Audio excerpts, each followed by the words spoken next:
Assalamualaikum warahmatullahi wabarakatuh. Selamat pagi, selamat siang, dan selamat malam. Perkenalkan, nama saya Lukman Adiwijaya dari Universitas Negeri Surabaya dengan jurusan Teknik Informatika kelas K dengan nomor induk mahasiswa terakhir 378. Saya di sini akan menjelaskan sejarah komputer dan sistem operasi. Materi yang saya bawakan pertama-tama adalah sejarah komputer, lalu setelah sejarah komputer, materi kedua adalah sistem operasi. Mari kita langsung saja. Pertama-tama, sejarah komputer. Sejarah komputer berawal dari abad ke-19, ketika Charles Babbage mencoba untuk mendesain komputer mekanik yang bernama mesin analitikal. Desain ini menjadi basis kerangka desain komputer sekarang. Kalian bisa melihat di sini ada foto Charles Babbage dan sebelahnya ada komputer mekanik yang bernama mesin analitikal. Secara garis besar, pengembangan komputer terbagi dalam 5 generasi. Generasi pertama, generasi kedua, generasi ketiga, generasi keempat, dan yang terakhir generasi kelima. Nah, sebelum kita menjelaskan komputer terbagi dalam 5 generasi, saya ingin menjelaskan apa sih pengertian dari komputer. Pengertian komputer adalah alat yang dipakai untuk mengolah data menurut perintah yang telah diprogram.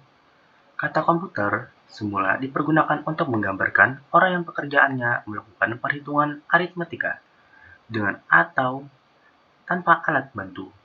Tetapi arti kata ini kemudian dipindahkan kepada mesin itu sendiri. Pada awalnya, pengolahan informasi hampir eksklusif berhubungan dengan masalah aritmatika. Tetapi komputer modern dipakai untuk banyak tugas yang tidak berhubungan dengan matematika. Secara luas, komputer dapat didefinisikan sebagai suatu peralatan elektronik yang terdiri dari beberapa komponen yang dapat bekerja sama antara komponen satu dengan yang lain untuk menghasilkan suatu informasi berdasarkan program dan data yang ada. Konsep komponen-komponen komputer ini berasal dari arsitektur von Neumann ketika John von Neumann menambahkan arsitekturnya pada tahun 1945. Arsitektur von Neumann. Arsitektur von Neumann dalam kurung atau mesin von Neumann adalah arsitektur yang diciptakan oleh John von Neumann tahun 1903 sampai 1957. Arsitektur ini digunakan oleh hampir semua komputer saat ini. Arsitektur von Neumann menggambarkan komputer dengan 4 bagian utama, unit aritmatika dan logis, ALU, unit kontrol, memori, dan alat masukan dan hasil secara kolektif dinamakan I/O. Bagian ini dihubungkan oleh bekas kawat, tanda petik, bus. Kalian bisa melihat di sini, ada foto John von Neumann di atas. Di bawahnya ada arsitektur von Neumann yang digambarkan secara langsung. Baik, kita lanjut. Komputer generasi pertama.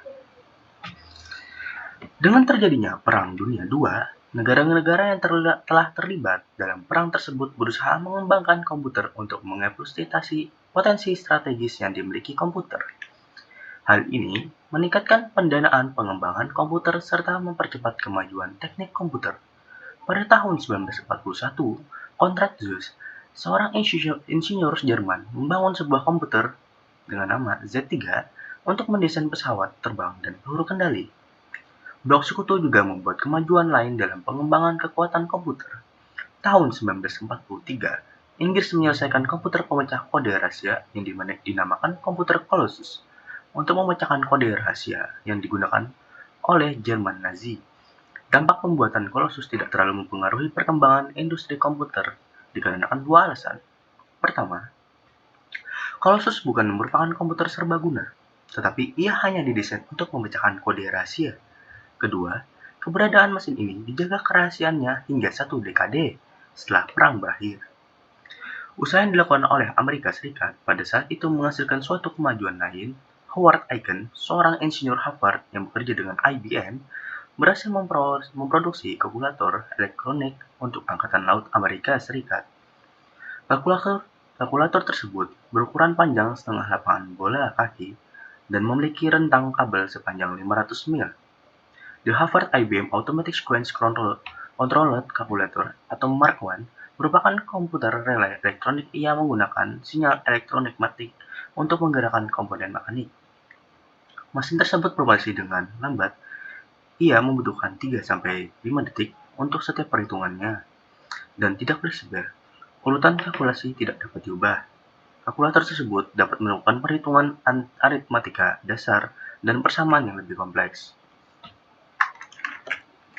Di sini ada foto Konrad Zuse bersama komputer ciptaannya Zuse 23. Nah, setelah itu sebelahnya ada foto komputer ENIAC. Apa itu perluan? Perkembangan komputer lain pada masa itu adalah Electronic Numeric Integrator and Computer ENIAC yang dibuat atas kerjasama antara pemerintah Amerika Serikat dan Universitas Pennsylvania. Terdiri dari 18.000 tabung vakum, 70.000 resistor, dan 5 juta titik solder. Komputer tersebut merupakan mesin yang sangat besar dan mengkonsumsi daya yang sebesar 160 kW. Dirancang oleh John Presper Eckert dan John Macleay, ENIAC merupakan komputer serbaguna yang bekerja 1000 kali lebih cepat dibandingkan Mark I. Pada pertengahan tahun 1940-an, John von Neumann bergabung dengan tim Universitas Pennsylvania dalam usaha membangun konsep desain komputer yang hingga 40 tahun mendatang masih dipakai dalam teknik komputer. Von Neumann mendesain Electromagnetic Discrete Variable Automatic Computer atau EDVAC pada tahun 1945 dengan sebuah memori untuk menampung baik program ataupun data. Teknik ini memungkinkan komputer untuk berhenti pada suatu saat dan kemudian melanjutkan pekerjaan kembali. Kunci untuk arsitektur von Neumann adalah unit pemrosesan sentral, yang kemungkinan seluruh fungsi komputer untuk dikoordinasikan melakukan salah satu sumber tunggal. Tahun 1951, UNIVAC I, Universitas Automatic Computer I, yang dibuat oleh Remington Rand, menjadi komputer komersial pertama yang membawakan model arsitektur von Neumann tersebut. Baik sensus Amerika Serikat maupun General Electric memiliki UNIVAC. Salah satu hasil mengesankan yang dicapai oleh UNIVAC adalah keberhasilan dalam memprediksi kemenangan Dwight D. Eisenhower dalam pemilihan presiden tahun 1952. Komputer generasi pertama dikarakteristik dengan kata bahwa instruksi operasi tersebut secara spesifik untuk tugas tertentu. Setiap komputer memiliki program kode biner yang berbeda yang disebut bahasa mesin. Hal ini menyebabkan komputer sulit untuk diprogram dan membatasi kecepatannya. Ciri lain komputer generasi pertama adalah penggunaan tabung vakum yang membuat komputer pada masa tersebut berukuran sangat besar dan silinder magnetik untuk menyimpan data. Komputer generasi kedua. Pada tahun 1948, penemuan transistor sangat mempengaruhi perkembangan komputer. Transistor menggantikan tabung vakum di televisi, radio, dan komputer. Akibatnya, ukuran mesin elektrik berkurang drastis. Transistor mulai digunakan di dalam komputer mulai pada tahun 1956. Penemuan lain berupa pengembangan memori inti magnetik membantu pengembangan komputer generasi kedua yang lebih kecil, lebih cepat, lebih dapat diandalkan, dan lebih hemat energi dibandingkan para pendahulunya. Mesin-mesin pertama yang memanfaatkan teknologi baru ini adalah superkomputer. IBM membuat superkomputer bernama Stretch dan Sprint membuat komputer bernama Large. Komputer-komputer ini dikembangkan oleh Laboratorium Energi Atom, dapat menangani jumlah besar data, sebuah kemampuan yang dibutuhkan oleh peneliti atom. Mesin-mesin tersebut sangat mahal dan cenderung terlalu kompleks untuk kebutuhan komputasi bisnis, sehingga membatasi kepopulerannya. Hanya ada 2 Large yang pernah dipasang dan digunakan. Satu terdapat di Lawrence Radiation Lab Livermore, California, dan yang lain di US Navy Research and Development Center di Washington DC. Komputer generasi kedua menggantikan bahasa mesin dengan bahasa rakitan. Bahasa rakitan adalah bahasa yang menggunakan singkatan-singkatan untuk menggantikan kode biner. Ini adalah foto dari komputer Large. Lanjut kita ke komputer generasi ketiga. Walaupun transistor dalam banyak hal menguliti tube vakum, namun transistor menghasilkan panas yang cukup besar dapat berpotensi merusak bagian-bagian internal komputer. Batu Parsa menghilangkan masalah ini. Jack Kilby, seorang insinyur di Texas Instruments, mengembangkan sirkuit terpadu pada tahun 1958. IC mengkombinasikan 3 komponen elektronik dalam sebuah piringan silikon kecil yang terbuat dari pasir kuarsa. Pada ilmuwan kemudian berhasil memasukkan lebih banyak komponen ke dalam suatu chip tunggal yang disebut semikonduktor. Hasilnya, komputer menjadi semakin kecil karena komponen yang dapat dipadatkan dalam chip. Kemudian komputer generasi ketiga lainnya adalah penggunaan sistem operasi, operating system, yang memungkinkan mesin untuk menjalankan berbagai program yang berbeda secara serentak dengan sebuah program utama yang memonitor dan mengkoordinasi memori komputer. Ini adalah foto dari komputer generasi ketiga. Nanti kita akan membahas komputer generasi keempat. Setelah IC, tujuan pengembangan menjadi lebih jelas, mengecilkan ukuran sirkuit dan komponen elektrik Large Scale Integration atau LSI dapat memuat ratusan komponen dalam sebuah chip. Pada tahun 1980-an, Very Large Scale Integration (VLSI) membuat ribuan komponen dalam sebuah chip tunggal.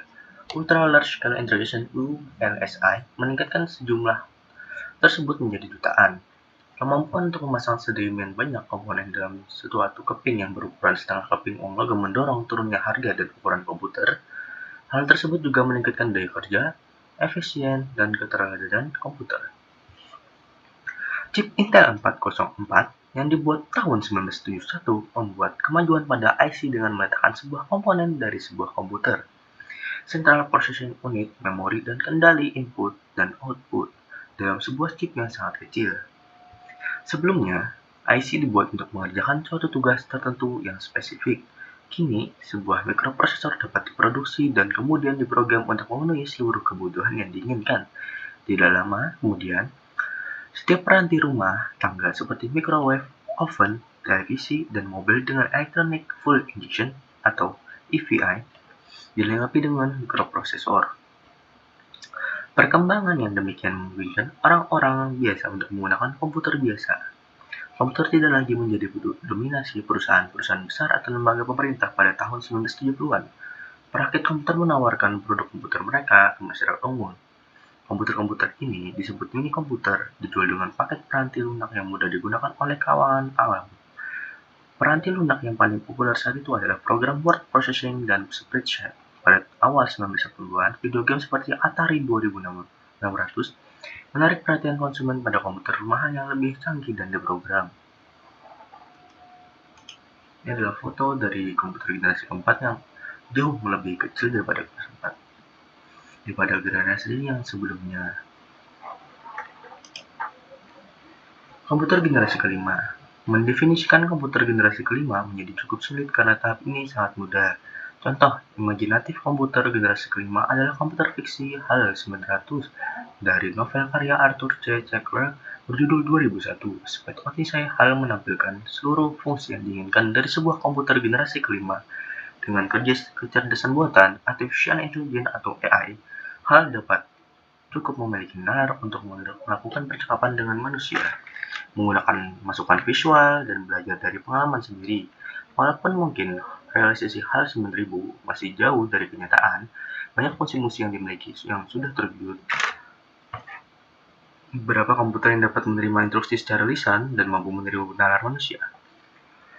Kemampuan untuk menerjemahkan bahasa asing juga menjadi mungkin. Fasilitas ini tampak sederhana, namun fasilitas tersebut menjadi jauh lebih rumit dari yang diduga.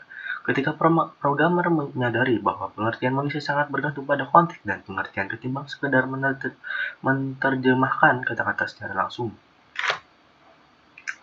Banyak kemajuan di bidang desain komputer dan teknologi semakin memungkinkan pembuatan komputer generasi kelima. 2. Kemajuan rekayasa yang terutama adalah kemampuan conversion paralel yang akan menggantikan model non-Newman. Model non-Newman akan digantikan dengan sistem yang mampu mengkoordinasi banyak CPU untuk bekerja secara serentak.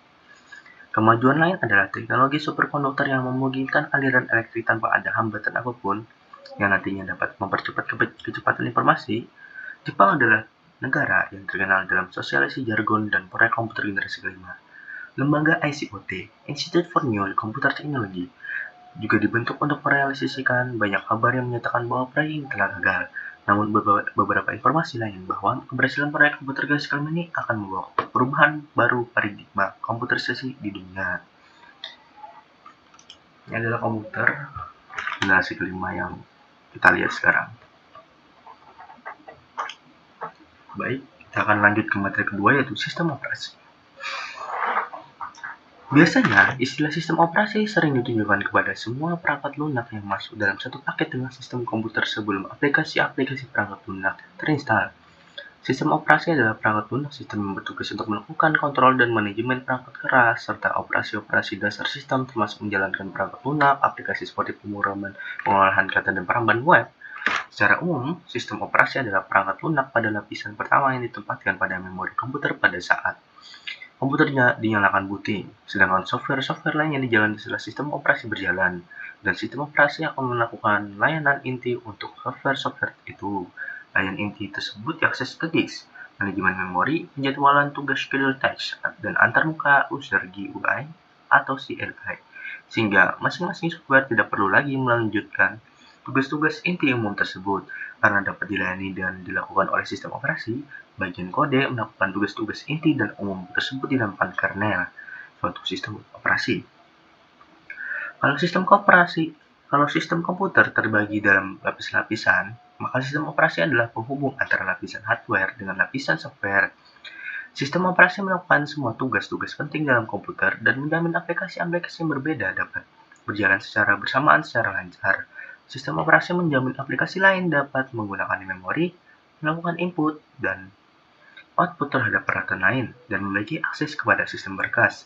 Apabila berada aplikasi berjalan secara bersamaan, maka sistem operasi mengatur schedule yang tepat sehingga dapat mungkin semua proses berjalan mendapatkan waktu yang cukup untuk menggunakan prosesor CPU, serta tidak saling mengganggu. Dalam banyak kasus, sistem operasi menyediakan suatu pustaka dari fungsi-fungsi standar, di mana aplikasi lain dapat memanggil fungsi-fungsi itu, sehingga dalam setiap pembuatan program baru tidak perlu membuat fungsi-fungsi tersebut dari awal. Sistem operasi secara umum terdiri dari beberapa bagian. Pertama, mekanisme boot, yaitu meletakkan kernel ke dalam memori. Kedua, kernel, yaitu inti dari sebuah sistem operasi. Ketiga, command interpreter atau shell, yang bertugas membaca input dari pengguna. 4. Pustaka-pustaka, yaitu menyediakan kumpulan fungsi dasar dan standar yang dipanggil oleh aplikasi lain. 5. Driver, untuk berinteraksi dengan hardware eksternal, sekaligus untuk mengontrolnya. Sebagian sistem operasi hanya mengizinkan satu aplikasi saja yang berjalan pada satu waktu, misal DOS, tetapi sebagian besar sistem operasi baru mengizinkan beberapa aplikasi berjalan secara simultan pada waktu yang bersamaan. Sistem operasi seperti ini disebut sebagai multitasking operating system, misalnya keluarga sistem operasi Unix. Beberapa sistem operasi berukuran sangat besar dan kompleks, serta input tergantung kepada input pengguna, sedangkan sistem operasi lain sangat kecil dan dibuat besar dan kompleks, serta input tergantung kepada input pengguna, sedangkan sistem operasi lainnya sangat kecil dibuat dengan asumsi bekerja tanpa intervensi manusia sama sekali. Tipe yang pertama sering disebut sebagai desktop OS, sedangkan tipe kedua adalah real-time OS. Contoh adalah Windows, Linux, FreeBSD, Solaris, Palm 9, dan sebagainya. Sistem operasi saat ini. Sistem operasi utama digunakan komputer termasuk PC. Komputer personal terbagi menjadi 3 kelompok besar. Yang pertama, sistem Microsoft Windows, yang antara lain terdiri dari Windows Desktop Environment versi 1.0 hingga versi 3.0, Windows 9, Windows 95, 98, dan Windows ME, dan Windows NT 3, Windows NT 4, Windows 2000, Windows XP, Windows Server 2003, Windows Vista, Windows Server 2008, Windows 7, atau Windows 7 yang rilis pada tahun 2009, Windows 8 yang dirilis pada tahun 2012, Windows 10 dirilis pada Juli 2015, dan yang terakhir yaitu Windows 11 dirilis pada Oktober 2021. Sistem Unix menggunakan antarmuka sistem operasi Unix seperti ST Unix, keluarga BSD berkelayar server distribution, GNU atau Linux, ZOS berbasis kernel Linux yang dimodifikasi, macOS atau X berbasis kernel BSD yang dimodifikasi dan dikenal sebagai nama Darwin, dan GNU atau HART. 3. Sistem macOS. Ada sistem operasi untuk komputer keluaran Apple yang disebut Mac atau Macintosh. Sistem tersebut yang terbaru adalah macOS versi 12.3.1 atau Monterey. Dengan komputer mainframe dan superkomputer menggunakan banyak sekali sistem operasi berbeda-beda. Umumnya mereka menggunakan turunan dari sistem operasi Unix yang dikembangkan oleh vendor seperti IBM, iX, HP, OX, dan lain-lain.